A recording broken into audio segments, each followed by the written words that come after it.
Okay, നമുക്കിപ്പോൾ മലയാളിയായ ഒരു മാധ്യമ പ്രവർത്തകൻ കർണാടകയിൽ നിന്ന് ചേരുന്നുണ്ട്. സർ, ഞാൻ അതിലേക്ക് ഒന്ന് പോവുകയാണ്. Shri M V S Namboothiri നമുക്കിപ്പോൾ ഉണ്ട് കർണാടകയിൽ നിന്ന്. Shri A V S Namboothiri, അവിടെ നടക്കുന്ന തെരച്ചിലിന് ഒരു വേഗം പോരാ എന്നുള്ളതാണ് ഇവിടെ ഇരുന്ന് കാണുമ്പോൾ നമുക്ക് തോന്നുന്നത്. അങ്ങ് അവിടെ എത്തിയിരുന്നോ? എന്താണ് അവിടെ നേരിട്ട് ബോധ്യപ്പെട്ടത്? ഞാനവിടെ നേരിട്ട് പോയിട്ടില്ല, പക്ഷേ അവിടുത്തെ കാര്യങ്ങൾ മനസ്സിലാക്കിക്കൊണ്ടിരുന്നിട്ടുണ്ട്. രക്ഷാപ്രവർത്തനങ്ങൾ വൈകിയാണ് തുടങ്ങിയത് എന്നത് ശരിയാണ്. പക്ഷെ ഇത് എത്രയ്ക്ക് അലംഭാവം കൊണ്ടാണ് അല്ലെങ്കിൽ അവിടെയുള്ള പ്രശ്നങ്ങൾ കൊണ്ടാണ് എന്നുള്ളത് ഇനിയും മനസ്സിലാക്കേണ്ടതായിരിക്കുന്നത്. പക്ഷെ കുറച്ച് താമാന്തം ഏതായാലും ഉണ്ടായിട്ടുണ്ട്. അവിടുത്തെ ടെറൈൻ വളരെ മോശമാണ്, രക്ഷാപ്രവർത്തനങ്ങൾക്ക് വളരെ മോശമാണ്.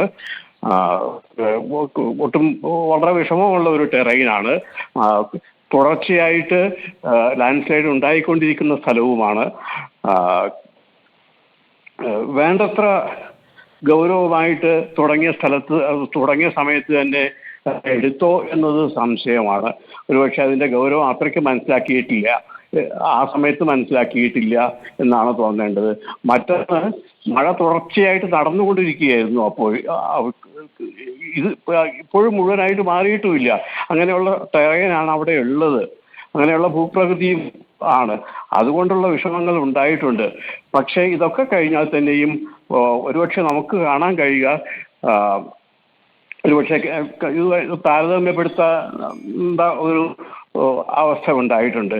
കേരളത്തിൽ ഇങ്ങനെയുള്ള ഒരു ഡിസാസ്റ്റർ ഉണ്ടായാൽ കുറച്ചുകൂടി വേഗത്തിലും കുറച്ചുകൂടി നന്നായിട്ടും രക്ഷാപ്രവർത്തനം നടക്കുമായിരുന്നുവെന്ന് ഇത് കാണുമ്പോൾ നമുക്ക് തോന്നാറുണ്ട്. അങ്ങനെയുള്ള ഒരു അലംഭാവം എന്ന് പറയാൻ പറ്റില്ല, കുറച്ച് വിഷമങ്ങൾ അവിടെ കണ്ടിട്ടുണ്ട്. നോക്കൂ Shri A V S Namboothiri, അങ്ങൊരു മലയാളിയാണല്ലോ.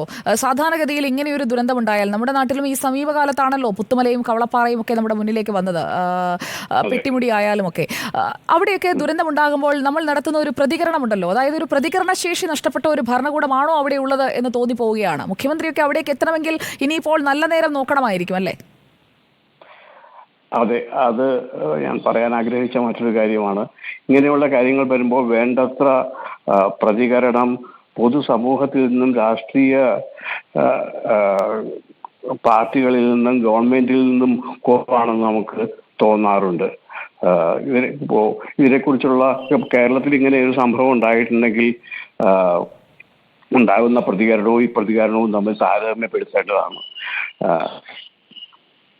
ചീഫ് മിനിസ്റ്റർ തന്നെ അങ്ങോട്ട് നാളെ പോവുക എന്ന് വച്ചിരിക്കുന്നു. 4-5 ദിവസം കഴിഞ്ഞിട്ടാണ് അദ്ദേഹം അവിടെ എത്തുന്നത്. ഇതിനു മുമ്പ് ഒരു മന്ത്രിയും അവിടെ പോയിട്ടുള്ളതായിട്ട് എൻ്റെ അറിവിലില്ല. ഈ ചീഫ് മിനിസ്റ്റർ പോയിട്ടുള്ളത് തന്നെ പഴയ മുഖ്യമന്ത്രി കുമാരസ്വാമി അവിടെ സന്ദർശിക്കാൻ വരുന്നു എന്നുള്ള വിവരം കിട്ടിയതിന് ശേഷമാണ്. അപ്പോൾ എന്താ പറയുക, ഒരു മത്സരബുദ്ധിയോടെയുള്ള കോമ്പറ്റീറ്റീവ് ആയിട്ടുള്ള സന്ദർശനം എന്ന് ഒരുപക്ഷെ പറയേണ്ടി വരും. കാരണം അദ്ദേഹം വന്നു കഴിഞ്ഞിട്ടുണ്ടെങ്കിൽ അതിൻ്റെ ഒരു രാഷ്ട്രീയമായിട്ടുള്ള അഡ്വാൻറ്റേജ് കുമാരസ്വാമിക്ക് ഉണ്ടാകാൻ പാടില്ല, തങ്ങൾക്കും വേണം എന്നുള്ള രീതിയിൽ പോകുന്നതായിട്ടാണ് വരുന്നത്. ഓക്കെ, വളരെ നന്ദി Shri A V S Namboothiri പ്രതികരിച്ചതിന്.